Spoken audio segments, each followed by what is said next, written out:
Thank you for the invitation to be here. What I'm interested in, what I find interesting is the process of pulling it together, a research project. And it's not necessarily the formal part of that, it's the part that's informal that is so interesting to me. That's the part where the biologist and the manager and the researcher get together and decide what the problem is and potential ways to solve the problem. And then you go to the formal process. And it's always interesting how that works out, and it worked out in this particular study as well. I just want to take a second to tell you how that worked. I was actually just coasting to retirement, working on a project with my colleague, Dr. Jenny Powers. We were evaluating GonaCon and free-ranging elk in Rocky Mountain National Park, a very non-controversial project. And we had this biologist from Theodore Roosevelt come down and say, hey, we'd really like to have you work on wild horses in Theodore Roosevelt. Here's all the great reasons why this would really benefit your last stages of your career and help the park, and we'll learn something about horses and contraception. So that was his agenda, and he worked on both of us pretty hard, and we started asking him questions. Hey, you got any funding? No, we don't have funding. We figured, if you want to get paid, you're going to figure out funding. How about in-kind support? Oh, yeah, we got a pickup, and we got a couple of old binoculars, and you can camp down in the Little Missouri. Oh, that sounds really good, Mike. I appreciate that. We're going to be working in an environment that's winter, 12 months out of the year. No, it's only 8 months. And this sounded better all the time. And then I said, Mike, I'm concerned about one particular thing. You know, these horse advocates are very passionate about their horses, and they care about what researchers do to them. And are you going to have our back if things go south and, we cause more damage than good? And he said, well, I hadn't told you this yet, but I'm going to be leaving the Park Service shortly after the next roundup. And I said, that sounds even better, Mike. And he says, don't worry, I got a good backup for you. I got a really good backup. He'll take care of you. You can rely on him, no problem. And I said, what's his name? He said, Dr. Jack Daniels. He said, he'll be there for you, so don't worry. He'll be just fine. So that's how this project started. And to tell you the truth, I am so glad I got involved. It's one of the most rewarding projects I've ever been involved with. I knew very little about horses.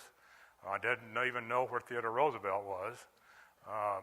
But it's been very rewarding working in the park, working with park staff in a natural environment. It's just been a very positive experience. So you got to take your chances, and most of the time it works out well when you communicate with these biologists and managers and so forth. So what I would like to do today is to give you basically an overview of our ongoing efforts to evaluate GonaCon-Equine and free-ranging horses at Theodore Roosevelt National Park. I won't be able to cover many details, but if you're interested in the details, we published a paper this summer in the journal PLOS One. It's an online open access journal. You can download the paper at your leisure. It's free. So if you're interested in details, I encourage you to take a look at it. It's a long paper, and so there's 2 experiments that we combined into one paper, and the font is really small, and so it's really valuable as late-night reading material.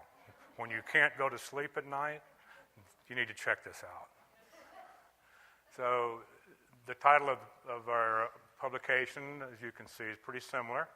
It's a multi-agency, multidisciplinary study. 2 of my co-investigators are here, Dr. Jason Brimmer, equine reproductive physiologist at CSU, and Dr. Jenny Powers, a wildlife research veterinarian, are here as well.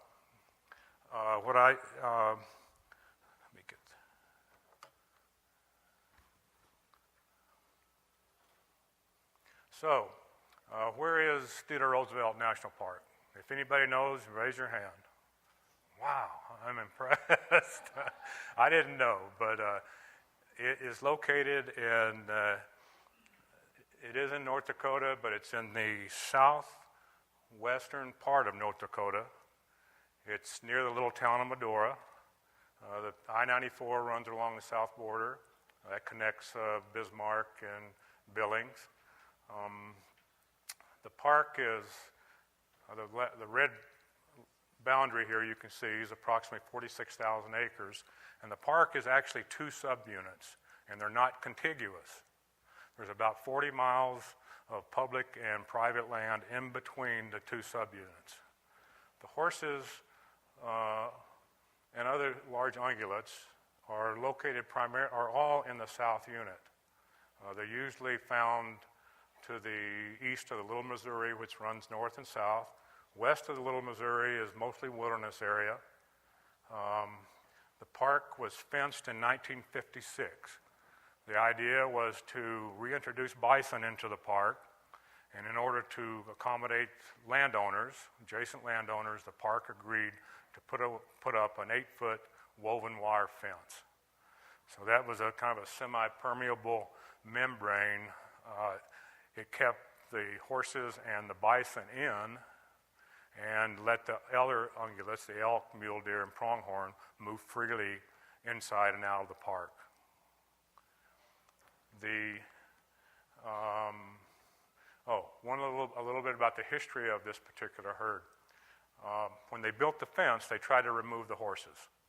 There's always been a remnant herd of free-ranging horses in Theodore Roosevelt for decades. They tried to remove those animals before the fence went up, but they couldn't. So you had this remnant population building up slowly, but still there. And the park decided that they would maintain this population, but they would limit it, and they'd manage it as a historical demonstration herd. When we started the study, there were about 130 horses in the park and about 15 bands. So what does Theodore Roosevelt look like? It's a beautiful place. You have these, it's so atypical of North Dakota. If you're driving through North Dakota, mid-grass prairie, you're not seeing something like this. But once you turn and come toward the park, these are very diverse topographic features in the park. Deep canyons, ravines, more like southeastern Utah. These ravines are separated by large plateaus of mid-grass prairie. Highly nutritious forage, very abundant forage. The animals are in excellent condition. There's multiple ungulates here, bison, elk, horses, and other large ungulates. The park does a great job managing these landscapes, and these animals are in good condition. They have herd objectives, numbers for the large ungulate species. These animals, there are very few predators as well. So it's a beautiful place to visit and a great place to do research. So the park, anytime you have a fence around ungulate populations, you know generally what's going to happen. You're going to see these populations rapidly increase, and they can have very detrimental effects on various vegetative communities. That's either even behind the fence or not behind the fence in many cases. We know they compete for each other for limited forage resources. And for Theodore Roosevelt, they didn't have many alternatives for managing population, didn't have much population control over these populations. They relied on helicopter roundups, periodic roundups, to move animals from one place to another. And they realized that they really wanted to get away from roundups. They're expensive, they're stressful for the animals and the resource managers, and they're not held in high esteem by the general public. So a lot of reasons to try to get away from the roundups, and one of the alternatives was trying to control the reproduction in female horses. We've been working on GnRH vaccine for quite a few years, and they approached us to test this GonaCon-Equine in horses at Roosevelt. This vaccine, it's kind of covered up there. It's a gonadotropin releasing hormone, GonaCon vaccine, and it's very effective in producing antibodies. It produces very effective with anti-GnRH antibodies. These antibodies occupy receptor sites on endogenous GnRH and suppress downstream gonadotrope hormones that control proper functioning and ovulation and spermatogenesis in males, ovulation in females. So it is a vaccine. It's an immunocontraceptive vaccine like PZP, but the mechanism of action is very different. The antibodies are what are very important here. As long as you maintain antibodies above concentrations that suppress ovulation, the animal is maintained and infertile. Once those antibody levels drop below threshold concentrations, the animal regains normal fertility, ovarian function, and become pregnant. So it inhibits ovulation and spermatogenesis. Not much work has been done with males. It is effective in males, apparently. If you buy Dr. Bremer beer, he will give you the latest results on an anecdotal study in stallions with GonaCon vaccine. It's been tested in many species. It's successful in some species. In a lot of species, you get 2 to 3 years of infertility. But in a lot of other species, we don't see those type of longer-term effects. And the horses may be one of those species following a single vaccination. It's been demonstrated to be safe for pregnant animals, neonates, developing fetus, and it's almost always reversible. It's been approved by the EPA for use in horses, burros, and white-tailed deer. So the objective of our study, there's only been 2 studies that we were aware of, one captive study with GonaCon, one clinical captive study, and one free-ranging study. The results were highly divergent, so we felt it very important to go back and repeat the field investigation to see if, in fact, our results would be similar to what had been previously done. So that's our primary objective. And with the blessings of the park, long-term commitment from the park, and funding from Morris Animal Foundation, we initiated a study in 2009 to evaluate a single vaccination on these free-ranging horses.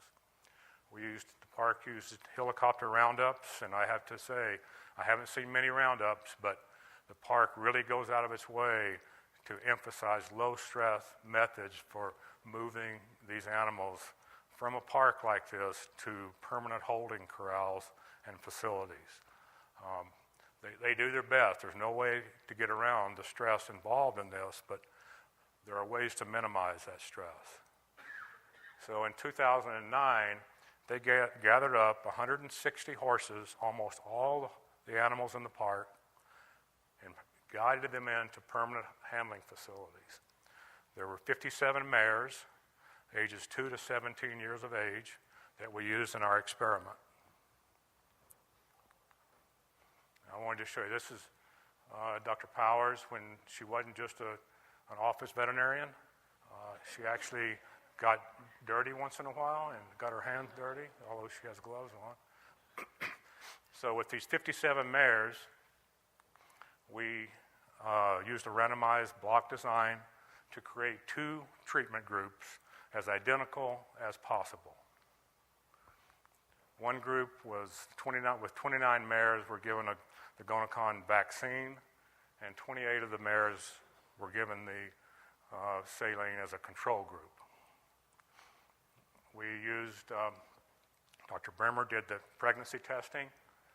We've had these 2 groups that were similar. These are the things we were looking at and evaluated, and we were really happy to see that we had 2 very similar groups of animals here.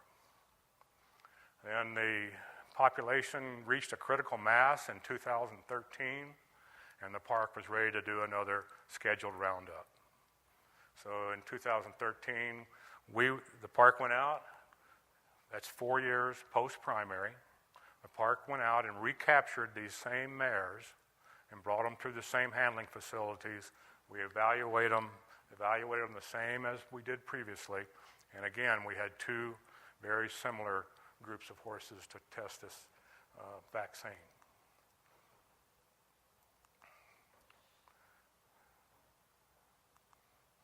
So, what are the methods that we use? The methods for evaluating the effects on reproduction. We looked at foaling proportions, and we had trained technicians that could identify horses individually and their band association. They went out, we had 2 to 3 technicians and some volunteers, and their job was to go out every week and contact every mare and assess whether there's a presence or absence of a foal. And they did this, what we called our intensive sampling period, was between March 1 and August 1. So they were out every day almost looking for these foals. About 95% of the foals were born in this time period. So that was our intensive sampling period. We did continue to monitor the horses beyond that time period, but more opportunistically with Park Service volunteers who knew the horses. We continued to monitor them up to December 31st each year, from 2019 all the way to 2009 to 2018. We defined vaccine effectiveness as, as a proportional decrease in foaling between the control group and the treated group of mares.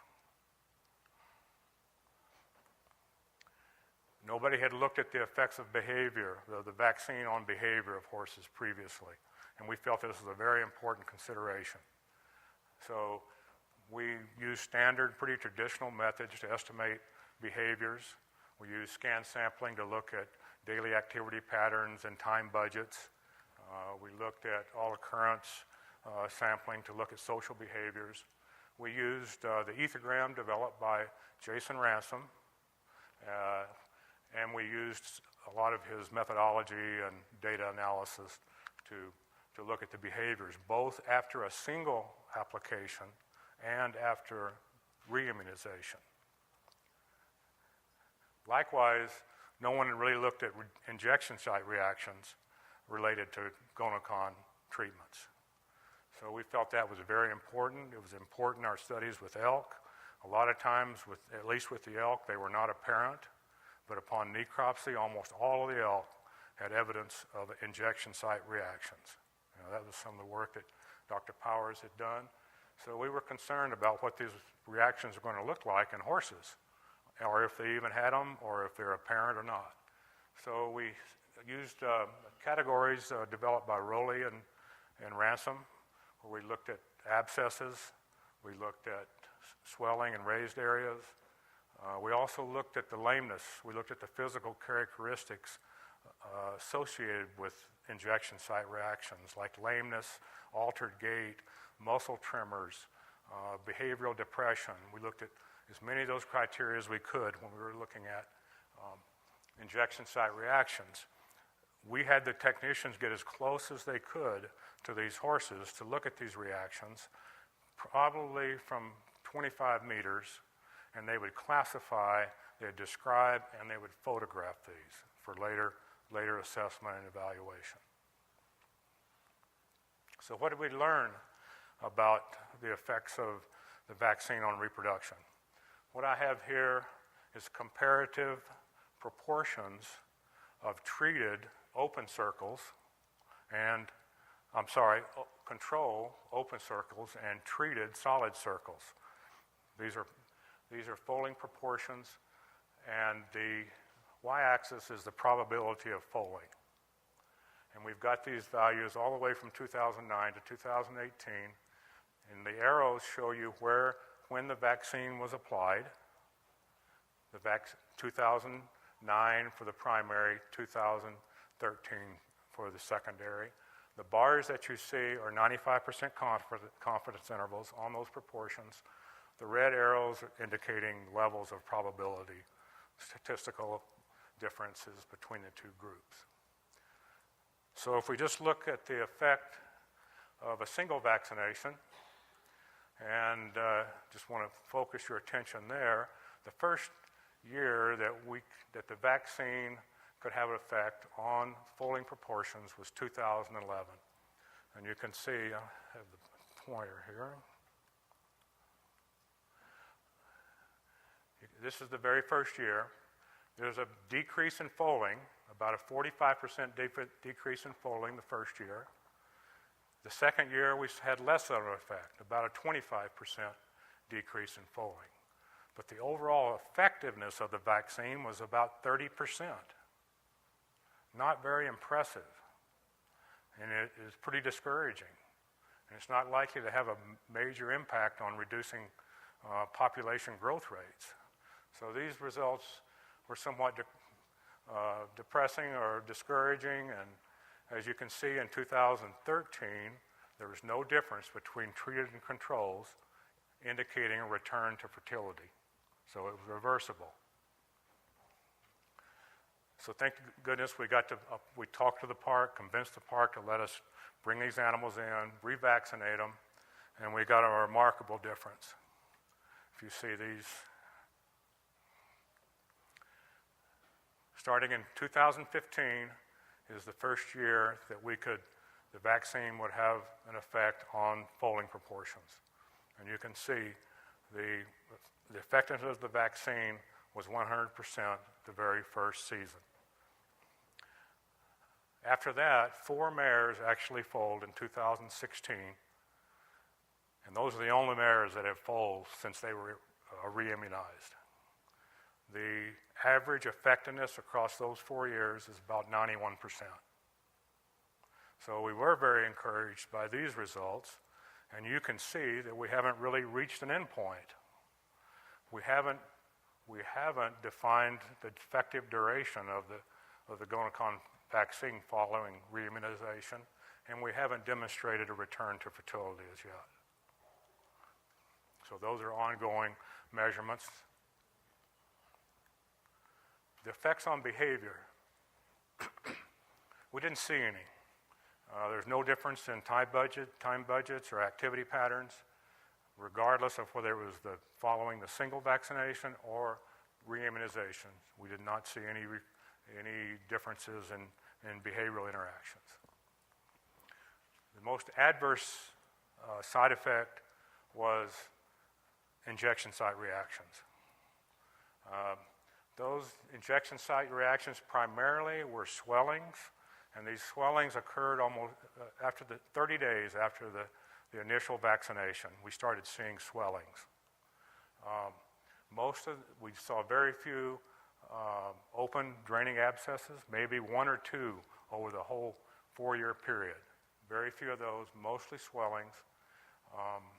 70% of those that were treated with a single had some indication of injection site reaction. These, and about 50% of those following reimmunization had evidence of injection site reaction. Some of these appeared to resolve over time. And by the end of 4 years, a lot of these are difficult to see, but they were still present because Dr. Powers at the revaccination was able to palpate these horses in the chutes, and she could feel the injection where the lesion was deep in the muscle tissue. So this is a trade-off. This may be absolutely necessary to get the effective duration of these vaccines. And it's a trade-off of having these reactions and having effective contraception or not. I think it's important to point out and make sure the public knows that you're likely going to see these reactions. We had no one from the park, there are a lot of visitors there, ever report some negative injection site reaction that they'd seen on these horses. So most of the time it takes a trained eye. At least the bottom line on this, that we didn't see any evidence of lameness or altered gait or muscle tremors or anything associated with these reactions. So that was the good news. But these reactions are there. So conclusions, GonaCon-Equine is demonstrated to be safe but minimally effective. Contraceptive, 30%, short duration, couple of years when it's administered as a single vaccination. However, the primary vaccination, when followed by a booster, we see significant differences in effectiveness of the vaccine. Even when they're vaccinated 4 years later, we still saw a very effective reimmunization, and it's lasted for 4 years now without really significant adverse reactions. Management implications here, it'd be ideal to have a single application, single vaccination with multiple years of infertility and reversibility. That would be the silver bullet, and unfortunately, GonaCon-Equine does not appear to fall into that category. It's going to be much more effective if repeat vaccinations are made on a periodic basis. So I think that's kind of the bottom line with, at least our data suggests, GonaCon and free-ranging horses. So future research. Obviously, we're going to continue to monitor those horses, monitor the foaling proportions to see how long an effective duration we get, and a return to fertility. We also want to look and see when they do return to fertility, do they return in a normal breeding season? Are there effects of animals being infertile for that long? Does it affect when they come back into fertility, a normal breeding season? Do they have foals late in the season? That's a very important follow-up. We want to continue to look at side effects over time. We want to develop and test DART delivery of the vaccine, and that's what Jenny's going to report on a little bit later.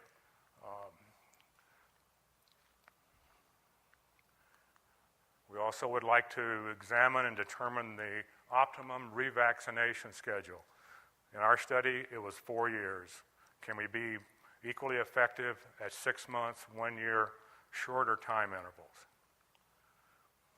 And for me, really the biggest item is to move to a population level experiment, to look at populations of animals, get away from these individual animals, and look at the effects on the growth rates of a population where you have multiple treatment groups, pilot trial, and controls, and look at how well this vaccine actually affects population growth rates.